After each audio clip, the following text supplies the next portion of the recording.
Assalamualaikum warahmatullahi wabarakatuh. Perkenalkan, nama saya Nabila Permatasari Laksono, 3 digit tim akhir 049 dari Teknologi Rekayasa Otomasi angkatan 2023. Di sini saya akan menjelaskan Fusion 360 dengan desain mekanik dan digital twin.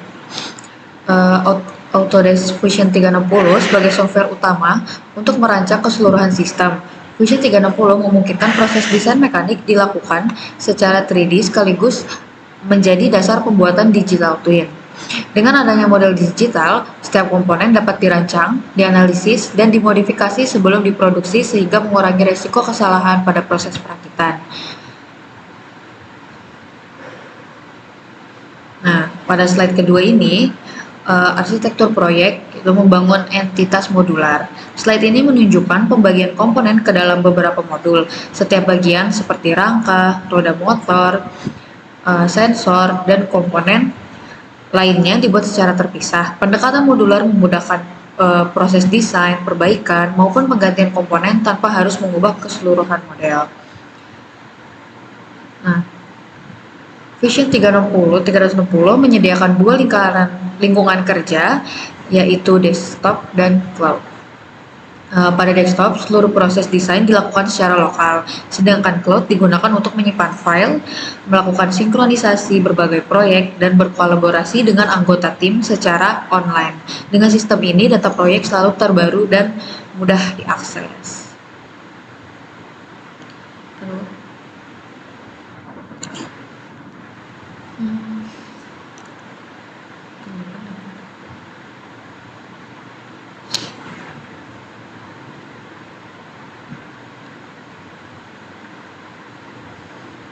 Oke, pada slide ini ada siklus rekayasa balik, menjelaskan tahapan pengembangan produk mulai dari identifikasi kebutuhan, perancangan konsep, pembuatan desain CAD, simulasi proses manufaktur, hingga evaluasi hasil. Seluruh tahapan saling terhubung sehingga apabila ditemukan kekurangan, desain dapat diperbaiki sebelum diproduksi. Di sini ada matriks DFM atau desain berbasis manufaktur.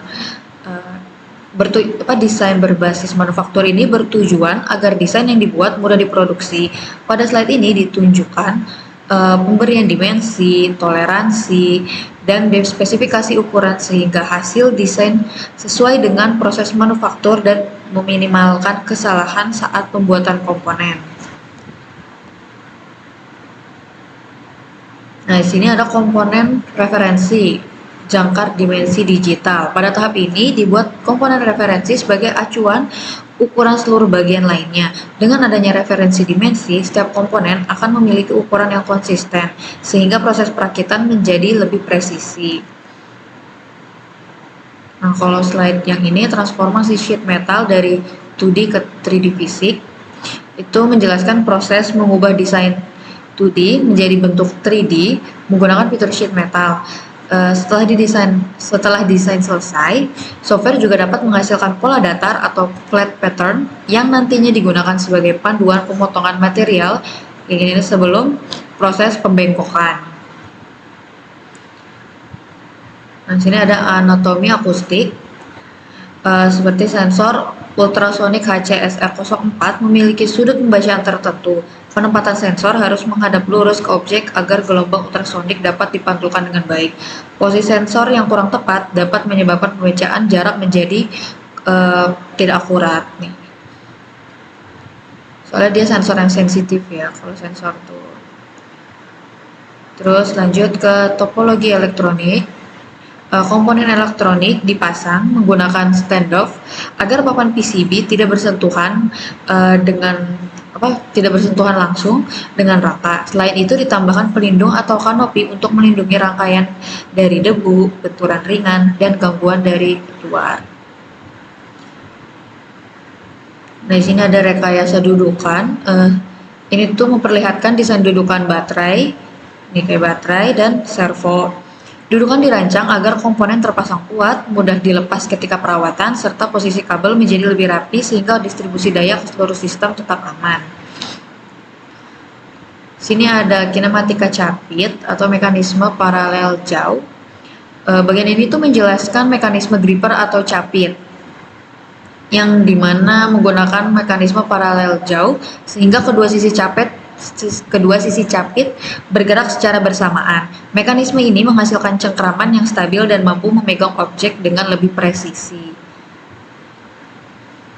Nah, kalau ini menyatukan entitas hierarki assembly join. Setelah seluruh komponen selesai dibuat, langkah berikutnya adalah proses assembly.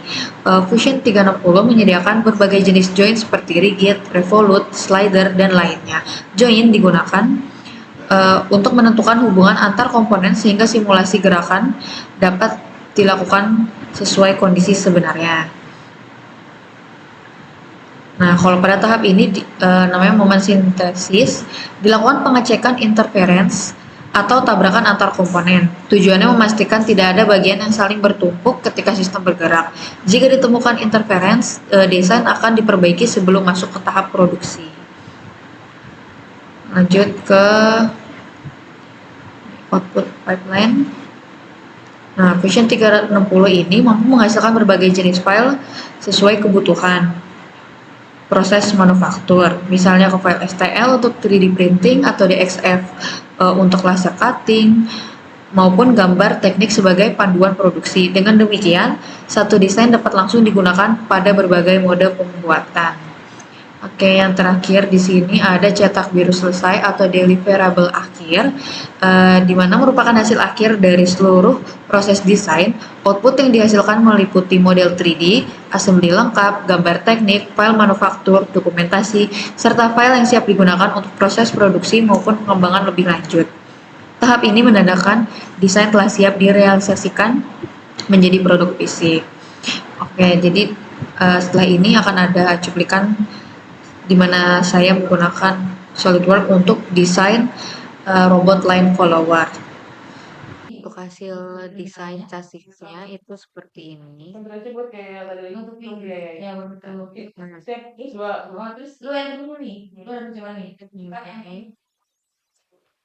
nggak enter, jangan dua.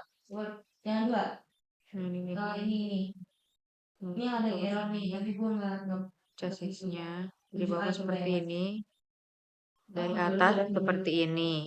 Nah, di depan dan belakangnya nih. Ini harus by step kan? Enggak sih, langsung aja.